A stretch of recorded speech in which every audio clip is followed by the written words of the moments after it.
বিসমিল্লাহির রহমানির রহিম। প্রিয় শিক্ষার্থীবৃন্দ, আসসালামু আলাইকুম। আজকের অনলাইন ক্লাসে তোমাদেরকে স্বাগত। আজকে তোমাদেরকে ইনশাআল্লাহ ক্লাস করব পদার্থবিজ্ঞানের প্রথম পত্রের ষষ্ঠ অধ্যায়, অর্থাৎ মহাকর্ষ এবং অভিকর্ষ। তোমরা মহাকর্ষ এবং অভিকর্ষ নবম দশম শ্রেণীতে পড়ে আসছ, আংশিক কিছু করেছ, সম্ভবত বল অধ্যায় পড়ছ, কিন্তু আমাদের এখানে ডিটেলস কিছু আলোচনা হবে আজকে ইনশাল্লাহ।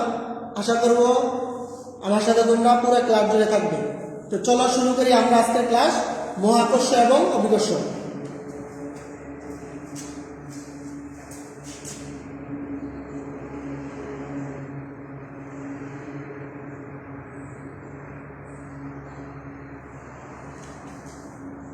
আমরা প্রথমেই শিখব মহাকর্ষ বিষয়টা কি। মহাকর্ষটা হলো এই মহাবিশ্বে যে কোনো দুইটি বস্তুর ভরের মধ্যে আকর্ষণ বল, অর্থাৎ যদি মহাকর্ষ যদি বলি, মহাবিশ্বে যে কোনো দুইটি বস্তুকে মহাকর্ষ বলা হবে। আর যদি মহাকর্ষ বল বলা হয়, তাহলে মহাকর্ষ বলটা হবে মহাবিশ্বে যে কোনো দুইটি বস্তুর ভরের মধ্যে যে আকর্ষণ বল, তাকে মহাকর্ষ বল বলে। তো আমরা ডিটেলস আলোচনা করবো ইনশাল্লাহ। তো আমরা কি শিখেছি যে মহাবিশ্বে যে কোনো দুইটি বস্তুর ভরের মধ্যে যে আকর্ষণ, মহাবিশ্বের যে দুইটা বস্তুর ভরের মধ্যে আকর্ষণ, তাকে বলে মহাকর্ষ। তো চলো আমরা শিখি। এই মহাকর্ষ সংক্রান্ত আমাদের একটা সূত্র আছে, নিউটনের মহাকর্ষ সূত্র। তো আমরা নিউটনের মহাকর্ষ সূত্র দিয়ে শুরু করি। বিজ্ঞানী স্যার আইজ্যাক নিউটন আমাদের সময় মানে ফিজিক্সের মহাকর্ষ সূত্র আবিষ্কার বা ব্যক্ত করেন, যা আমরা মহাকর্ষ সূত্র নামে পরিচিতি পাই। তো চলো আমরা শুরু করি। মহাকর্ষ সূত্রটা হলো মহাবিশ্বে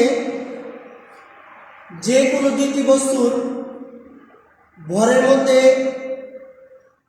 যে আকর্ষণ বা বিকর্ষণ বল ক্রিয়া করবো, অর্থাৎ দুইটা বস্তু যদি আমি তুলনা করি,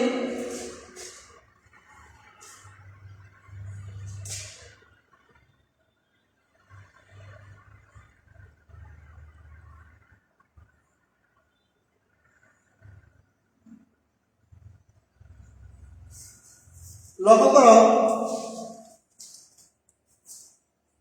M1 এবং M2 ভরের দুইটা বস্তু, তাদের মধ্যে আকর্ষণ বা বিকর্ষণ বল ক্রিয়া করতে পারে। এখন আকর্ষণ বা বিকর্ষণ বলতে আমরা এটা বুঝবো, যদি বস্তুটা সমধর্মী হয় তাহলে আকর্ষণ বল ক্রিয়া করবে, আর যদি বস্তুটা বিপরীত ধর্মী হয় তাহলে বিকর্ষণ বল ক্রিয়া করবে। তো আমরা ধরে নিলাম আকর্ষণ বিকর্ষণ যাই হোক না কেন, দুটি বস্তুর মধ্যে আকর্ষণ বা বিকর্ষণ কি ভরের মান, ভর, অর্থাৎ বস্তুটা হবে M1 M2। M1 এবং M2 ভরের দুইটা বস্তু, তাদের মধ্যে কি করে যে ভর দ্বারা ক্রিয়া করে তাদের ভরটা হবে ভরের গুণফলের সমানুপাতিক। আকর্ষণ বা বিকর্ষণ বলের মান তার ভর দুটি গুণফলের সমানুপাতিক। অর্থাৎ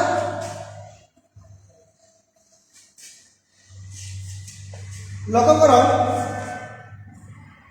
M1 এবং M2 ভরের দুইটা বস্তু,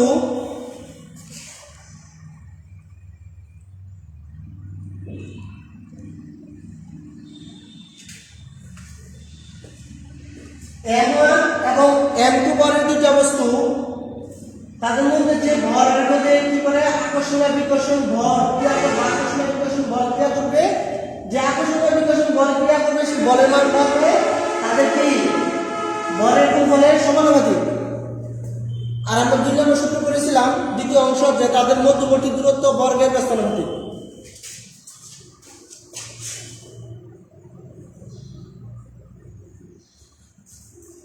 অর্থাৎ এই যে M1 M2 ভরের দুইটা বস্তু, তাদের দূরত্ব বর্গের ব্যস্তানুপাতিক হবে বলের মান। অর্থাৎ বলের মানটা দুইটা বস্তু যত কাছে থাকবে তাদের আকর্ষণ মানে কি ব্যস্তবাচক মানে কি জানি আমরা বিপরীত, অর্থাৎ দুইটা বস্তু যত কাছে থাকবে তখন তাদের মধ্যে আকর্ষণ বা বিকর্ষণ বলের মান বাড়বে। আর বস্তুটা যদি দূরে যায় বা পরস্পর থেকে দূরে থাকে তখন তাদের মধ্যে আকর্ষণ বা বিকর্ষণ বলের মানটা কি হবে? বাড়তে থাকবে, ঠিক আছে, কমতে থাকবে।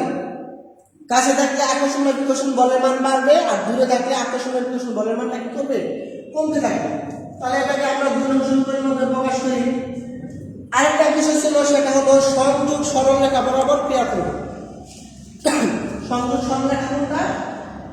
M1 এবং M2 বড় দুটো বস্তু এভাবে পরস্পর সংযোগ সরলরেখা বরাবর, অর্থাৎ এভাবে সরলরেখা বরাবর ক্রিয়া করতে হবে। এভাবে উপর নিচে হলে হবে না, অর্থাৎ ঠিক বরাবর থাকলে তাদের মধ্যে আকর্ষণ বা বিকর্ষণ বল ক্রিয়া করতে পারে। তাহলে আমরা কি শিখলাম? যে মহাবিশ্বের যে কোনো বড় দুটি বস্তুর মধ্যে আকর্ষণ বা বিকর্ষণ বলের মান বরের টু বলের সমানুপাতিক, মধ্যবর্তী দূরত্ব বর্গের ব্যস্তানুপাতিক এবং সংযোগ সরলরেখা বরাবর ক্রিয়া করে। এটা তো ছিল মহাকর্ষীয় সূত্র। এবার আমরা গাণিতিক ব্যাখ্যা যাই। গাণিতিক ব্যাখ্যাটা হলো সমীকরণ 1 এবং 2 হতে পাই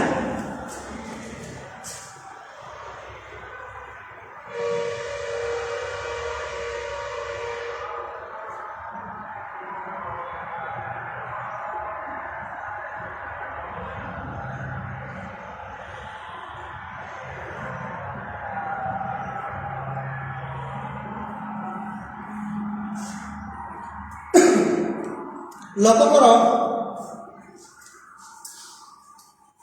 এই অংশটা হবে,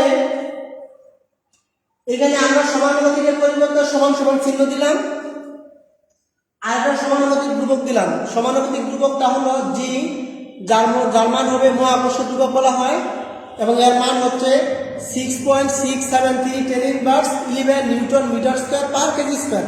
এই মানটা আমরা মুখস্থ করে নেব, তাহলে আমরা কি করতে পারি? এই দুটো সূত্র ব্যবহার করতে পারি। তাহলে মোটামুটি আমরা একটা ধারণা তোমাদেরকে দিয়ে দিলাম ইনশাআল্লাহ। এখান থেকে তুমি যে কোনো গাণিতিক কাজ করতে পারবা, অর্থাৎ দুইটা বস্তুর মধ্যবর্তী দূরত্ব দেওয়া থাকলে এবং বলের মান দেওয়া থাকলে তাদের বিকর্ষণ বলের মান বা আকর্ষণ বলের মান নির্ণয় করতে পারবে। আবার আমরা 19 একটা অংশ পড়েছিলাম,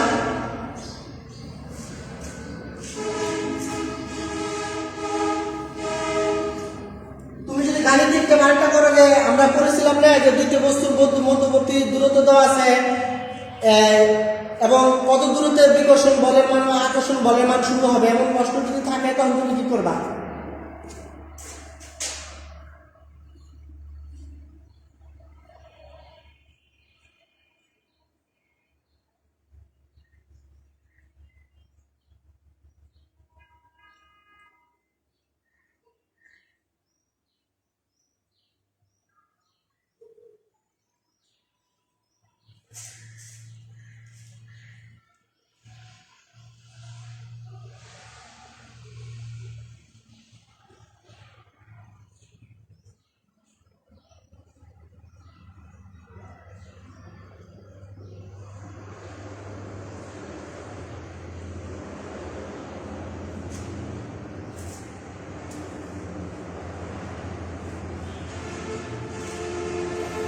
অর্থাৎ দুইটা বস্তুর ভর দেওয়া আছে, তাদের মধ্যবর্তী দূরত্ব দেওয়া আছে। এখন তোমাকে যদি বলা হয় যে কোথায় আকর্ষণ বা বিকর্ষণ বলের মান শূন্য হবে, আমি জানি না, তো সেখানে তুমি দেখতে হবে যে বিন্দু হতে এক দূরত্বে বিন্দুতে এম বলের বস্তুর জন্য আকর্ষণ বা বিকর্ষণ বলের মান শূন্য।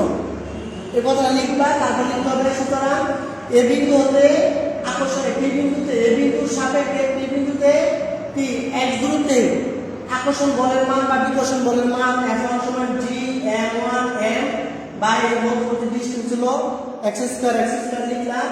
তারপর তুমি কি করবা, আবার এই m2 বলের বস্তু থেকে d মাইনাস x দূরত্ব, অর্থাৎ এই পুরো ডিসটেন্স থেকে যদি আমি xটা বাদ দিয়ে দেই তাহলে d মাইনাস x পাবো। তাহলে কি হবে, d মাইনাস x দূরত্বে বিকর্ষণ বলের মান বা আকর্ষণ বলের মানটা আমরা কি লিখব, জি m2 m, অর্থাৎ এই দুটো বড় হবে minus d minus x square. এভাবে আমরা লিখে তারপর লিখব শর্ত মতে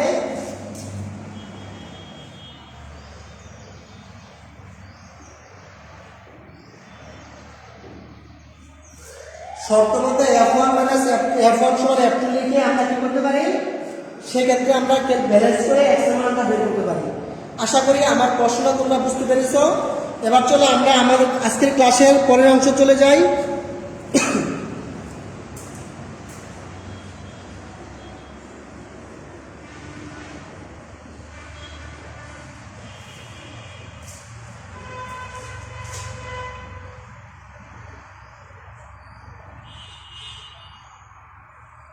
আমরা যদি বলি যে অভিকর্ষ কাকে বলে, আমরা ইতিমধ্যে আমরা মহাকর্ষ সূত্র শিখেছি বা মহাকর্ষ কাকে বলে তাও শিখেছি। আর অভিকর্ষটা হবে পৃথিবী এবং তাদের মধ্যবর্তী কোনো একটা বস্তুর মধ্যবর্তী আকর্ষণ বা বিকর্ষণ বলকে অভিকর্ষ বল বলা হয়, অর্থাৎ বা অভিকর্ষ বলা হয়। অর্থাৎ এখানে বলা হলো মহাবিশ্বে যে কোনো দুইটা বস্তু হতে পারে, এটা পৃথিবীর ভিতরে হতে পারে, পৃথিবীর বাইরে হতে পারে, মহাশূন্য হতে পারে। মহাবিশ্বের যে কোনো দুইটি বস্তুর মধ্যে যে বল ক্রিয়া করে সেটা হচ্ছে মহাকর্ষ। আর মহাবিশ্বর বাইরে অর্থাৎ পৃথিবী, মহাবিশ্ব বলতে গেলে পৃথিবী এবং পৃথিবীর সাপেক্ষে অন্য কোনো বস্তু যখন তুলনা করা হবে সেক্ষেত্রে আমরা তাকে বলবো কি, অভিকর্ষ। আর অভিকর্ষ স্তরটা হলো অভিকর্ষ বলের প্রভাবে মুক্তভাবে পরন্ত বস্তুর বেগ বৃদ্ধির হারকে অভিকর্ষ স্তরণ বলে। আমরা এটা শিখেছিলাম, আমি আবার বলি, অভিকর্ষ বলের প্রভাবে মুক্তভাবে পরন্ত বস্তুর বেগ বৃদ্ধির হারকে অভিকর্ষ স্তরণ বলে। তাহলে চলো আমরা শিখি। আমরা এখানে কয়েকটা বিষয় লিখবো, তারপর আমরা আগাবো ইনশাআল্লাহ।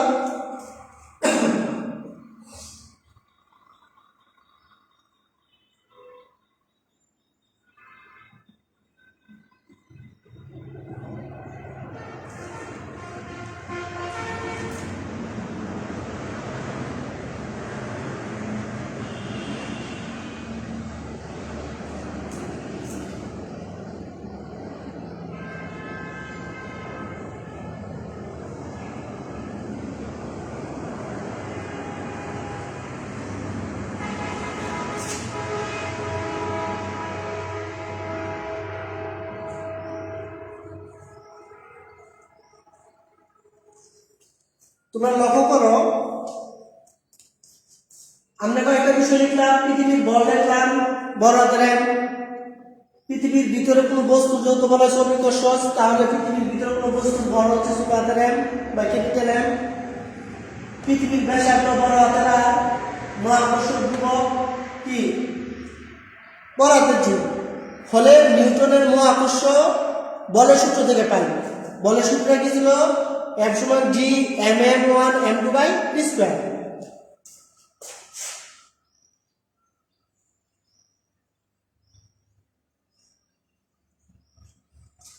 G m1 m2/d² আমরা আগে শিখেছিলাম, ওইটার আলোকে লিখবো কি, এখানে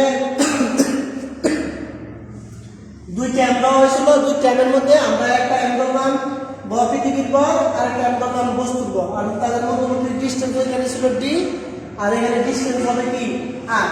তাহলে আমরা এটা লিখতে পারি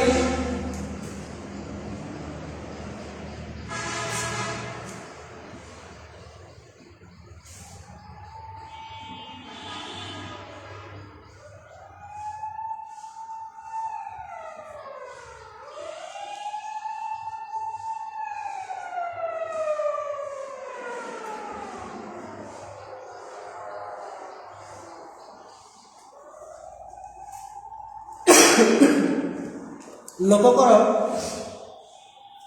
নিউটনের দ্বিতীয় সূত্র থেকে আমরা কি করেছিলাম, F সমান mg করছি। তাহলে সমীকরণ 1 এবং 2 হতে পারে।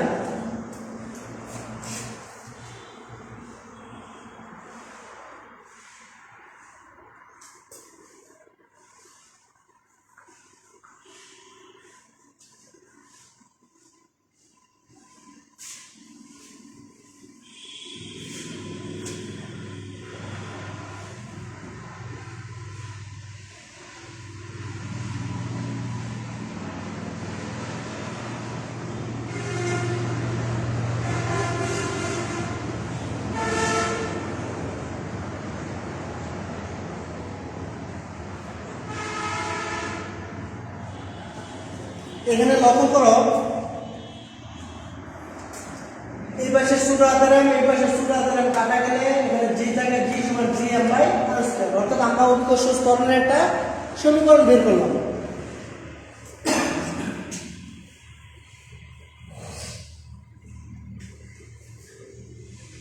আমরা এখানে লক্ষণীয় বিষয় হলো এখানে মহাকর্ষীয় ধ্রুবক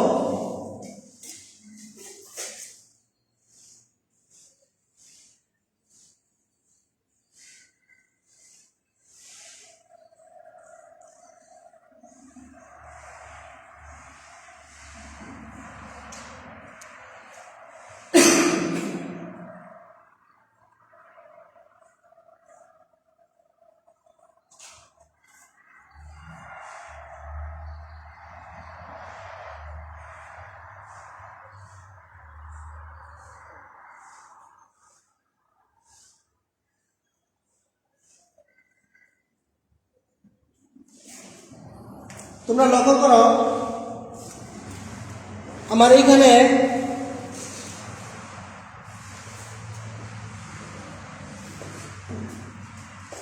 আমরা উপরের অংশটা অর্থাৎ মহাকর্ষীয় ধ্রুবকের মান মুখস্থ, পৃথিবীর ভরের মান মুখস্থ, মুখস্থ মানে ফিক্সড বা ধ্রুবক। তাহলে ফিক্সড বা ধ্রুবক হলে আমরা কি লিখতে পারি, এই দুটাকে আমরা ধ্রুবক ধরলাম আর নিচে শুধু আর স্কয়ার রইল। আর স্কয়ার রাখার পর এই ধ্রুবক ধ্রুবক আর সমান সমান মিলে হচ্ছে সমানুপাতিক। তাহলে আমরা জি সমানুপাতিক 1 বাই আর স্কয়ার। আর তুমি বলতে পারো যে স্যার তাহলে এটাকে আমরা কি বুঝাবো, জি সমানুপাতিক 1 বাই আর স্কয়ার মানেটা হলো এখানে অভিকর্ষ ত্বরণ পৃথিবীর ব্যাসার্ধের উপর নির্ভর করবে। অভিকর্ষ ত্বরণ পৃথিবীর ব্যাসার্ধের উপর নির্ভর করবে, আর মহাকর্ষীয় ধ্রুবক আর পৃথিবীর ভরের উপর নির্ভর করবে না। অর্থাৎ পৃথিবীর অভিকর্ষ ত্বরণটা শুধু পৃথিবীর ব্যাসার্ধের উপর নির্ভর করবে, আর পৃথিবীর ভর আর মহাকর্ষীয় ধ্রুবকের উপর নির্ভর করবে না। এখন তুমি প্রশ্ন করতে পারো যে স্যার তাহলে পৃথিবী তো গোলাকার না, পৃথিবী তো সম্পূর্ণ গোলাকার না, আমরা পৃথিবীটা আঁকি।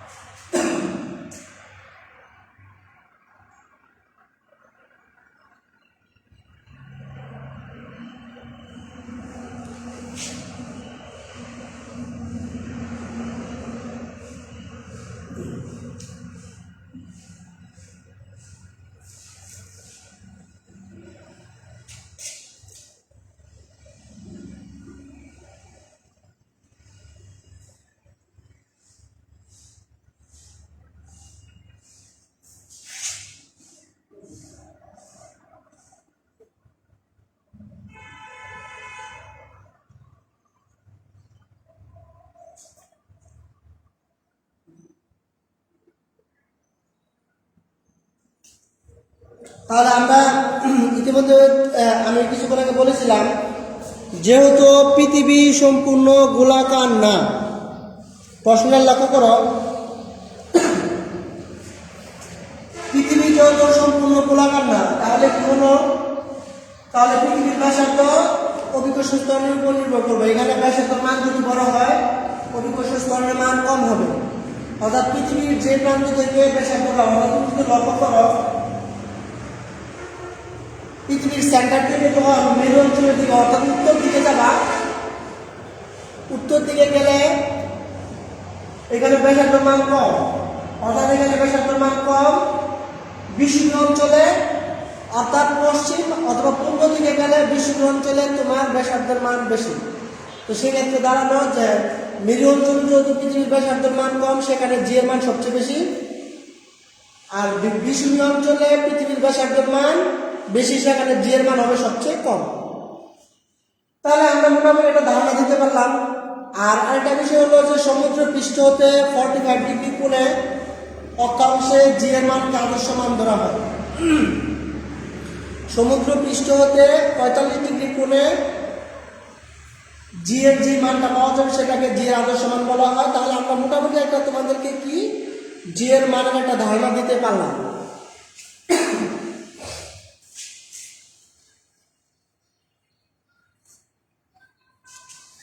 এবার আমরা শিখব পৃথিবীর বিভিন্ন স্থানে অভিকর্ষ ত্বরণের মানে তারতম্য, তাহলে আমরা পৃথিবীর বিভিন্ন জায়গায় বা বিভিন্ন বিভিন্ন কারণে যে অভিকর্ষ ত্বরণের মান ভিন্নতা হয়, তাহলে আমরা এবারে দেখব।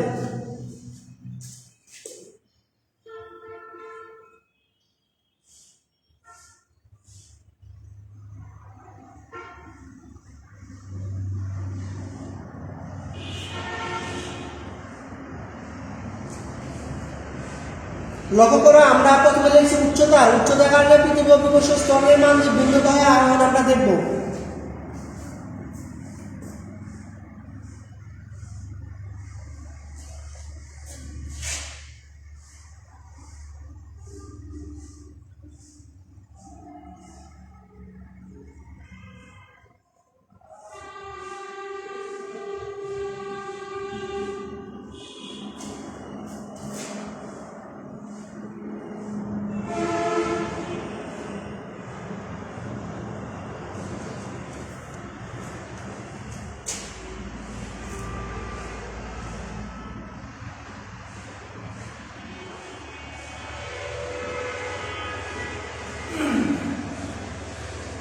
লক্ষ্য করো, আমরা এখানে 4টা অপশন লিখলাম। পৃথিবীর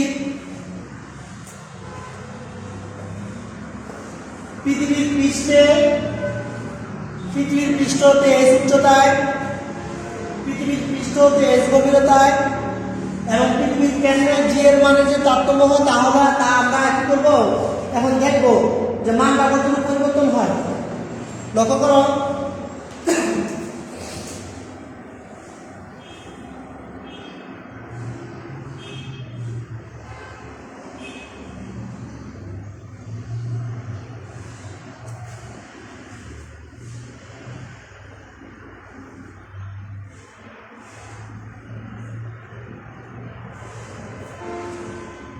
এইখানে পৃথিবীটা আমরা ইতিমধ্যে জেনে ফেলেছি যে পৃথিবীটা সম্পূর্ণ গোলাকার না। মেরু অঞ্চলে পৃথিবীটা চ্যাপ্টা আর বিষুব অঞ্চলে মোটামুটি প্রশস্ত, এবং মেরু অঞ্চলে এবং বিষুব অঞ্চলের যে চ্যাপ্টা এবং প্রশস্ত মধ্যবর্তী দূরত্ব হলো 22 কিলোমিটার। 22 কিলোমিটার মোটামুটি ব্যবধান। 22 কিলোমিটার যদি সমান থাকতো তাহলে পৃথিবীটা সম্পূর্ণ গোলাকার হতো। তারপরও আপাতদৃষ্টিতে আমরা পৃথিবীটাকে আমরা সমান ধরে কাজ করব। তাহলে আমরা এবার মনে করি পৃথিবীটা সম্পূর্ণ গোলাকার ধরে নিই, যদিও গোলাকার না, তা আপাতদৃষ্টিতে ধরে নিই পৃথিবীটা সম্পূর্ণ গোলাকার। তো সেক্ষেত্রে অভিকর্ষ ত্বরণ হবে, অর্থাৎ পৃথিবীর পৃষ্ঠ অভিকর্ষ ত্বরণ হবে জি সমান জি বাই আর স্কয়ার। এটা হচ্ছে আমাদের 1 নম্বর অপশন বা পৃথিবীর পৃষ্ঠ অভিকর্ষ ত্বরণ। এবার চলো আমরা দ্বিতীয় অপশনে আসি। তাহলে এটাকে আমরা এই অংশটাকে আমরা একদম সমীকরণের মাধ্যমে প্রকাশ করি। এবার চলো আমরা দ্বিতীয় অপশনে চলে যাই, এই সূত্রটা আমরা বের করি।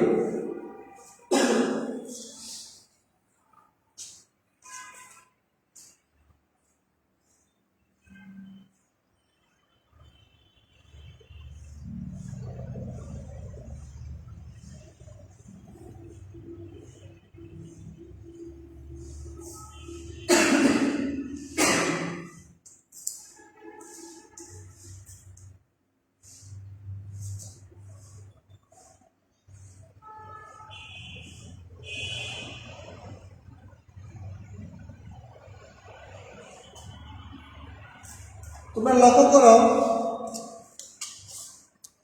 পৃথিবীর পৃষ্ঠ হতে এই উচ্চতায় এই বিন্দুতে এমন একটা বস্তু আছে। পৃথিবীর পৃষ্ঠে যদি অভিকর্ষ ত্বরণ আমরা এখানে জি করব, তাহলে পৃথিবীর পৃষ্ঠ হতে এই উচ্চতা অভিকর্ষ ত্বরণের মান কিন্তু জি হবে না, জি এর থেকে তারতম্য হবে, অর্থাৎ 9.8 না হয়ে মান পরিবর্তন হবে। এর জন্য আমরা এটাকে জি প্রাইম দিয়ে প্রকাশ করলাম, আর পৃথিবীর পৃষ্ঠ হচ্ছে জি। এবার আমরা দুটো ব্যালেন্স করব। তোমরা চিত্রটা লক্ষ্য করো, পৃথিবীর পৃষ্ঠ হতে এই উচ্চতা এরকম একটা চিত্র হবে। এবার আমরা ব্যালেন্স করি।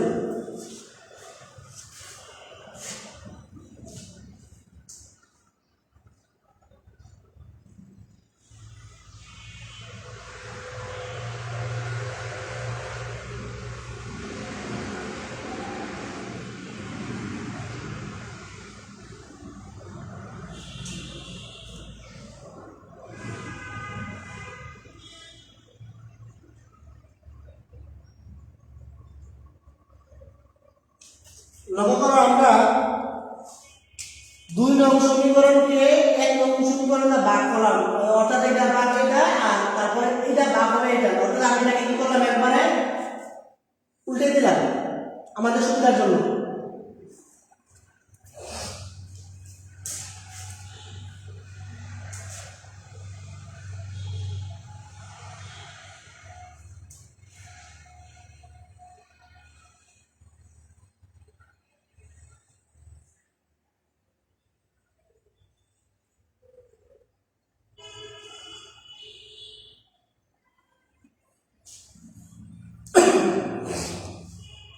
অনেক সময় তোমার প্রশ্ন আসতে পারে যে পৃথিবীর পৃষ্ঠ হতে এই উচ্চতা অভিকর্ষের স্তরণের মান বের করতে বলে, তাহলে সেখানে তুমি এই সমীকরণ ব্যবহার করলে হবে ইনশাআল্লাহ। এখানে পৃথিবীর পৃষ্ঠতে এই উচ্চতা অভিকর্ষের স্তরণের মান বার করবা, পৃথিবীর অভিকর্ষের স্তরণ পৃথিবীর ব্যাসার্ধ যত উচ্চতা হবে তত উচ্চতা থেকে তুমি কি করবা সে অংশটা বের করে দিবা, তাহলে তুমি অংশটা বুঝতে পারবা তোমার অংশটা হয়ে গেছে। এবার আমরা শিখবো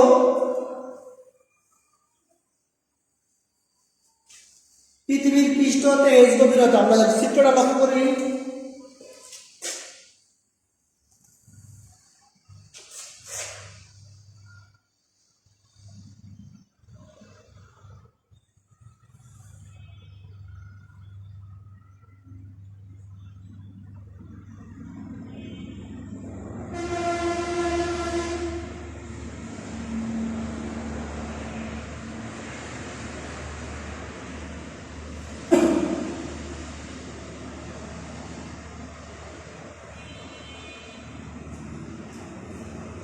চিত্রটা বোঝার জন্য তোমার লক্ষ্য করতে হবে, প্রথমে আমরা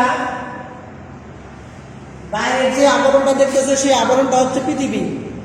তো বাইরের আবরণটাকে আমরা পৃথিবী তুলনা করলে পৃথিবীর ব্যাসার্ধ হবে আর, অভিকর্ষ স্তরণ হবে জি। আর পৃথিবীর ভিতরে, অর্থাৎ আমি যদি মাটির গর্ত করে পৃথিবীর ভিতরের দিকে ঢুকতে থাকি তাহলে এস গভীরতা, আমি বিবিতে আসলাম এস গভীরতা, তার উপরে পৃষ্ঠ থেকে যদি এস গভীরতা নিচে নামি তাহলে পৃথিবীর কেন্দ্র থেকে তার ডিস্টেন্স হবে আর মাইনাস এস। এভাবে আমরা কি করতে পারি, এটা বের করতে পারি। তাহলে চলো আমরা ইতিমধ্যে পৃথিবীর পৃষ্ঠ অভিকর্ষ স্তরণের মান বের করেছি।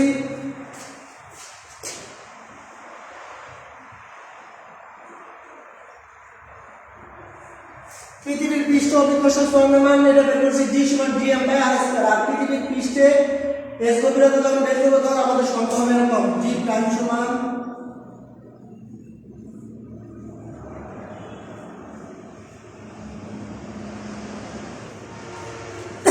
তাহলে আমরা পৃথিবীর পৃষ্ঠতে এস গভীরতা যখন প্রবেশ করবো তখন আমাদের মান হবে এরকম, অর্থাৎ মাইনাস হবে।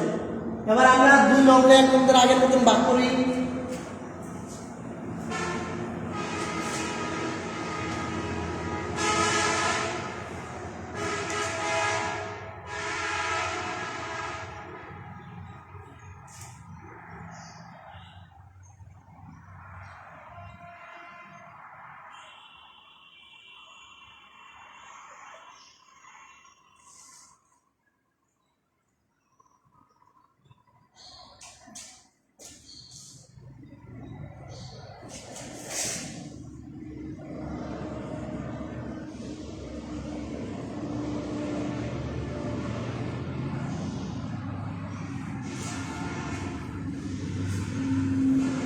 লক্ষ্য করো আমরা পৃথিবীর পৃষ্ঠতে এস গভীরতা অভিকর্ষ স্তরণের মান বের করতে পারি।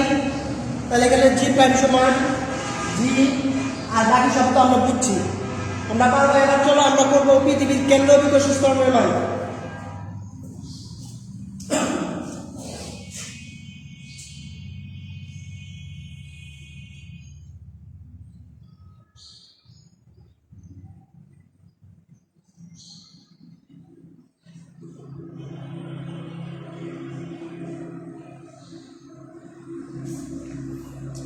অর্থাৎ পৃথিবীর পৃষ্ঠ যদি এস হয় আর পৃথিবীর পৃষ্ঠ যদি এস গভীরতা কিন্তু 0, এই দুইটা মান যদি পরস্পর সমান এবং বিপরীত তাহলে আমরা সমীকরণের মাধ্যমে প্রকাশ করতে পারি। আমরা সর্বশেষ যে সমীকরণটা প্রকাশ করেছিলাম সেই অংশটা ছিল এরকম,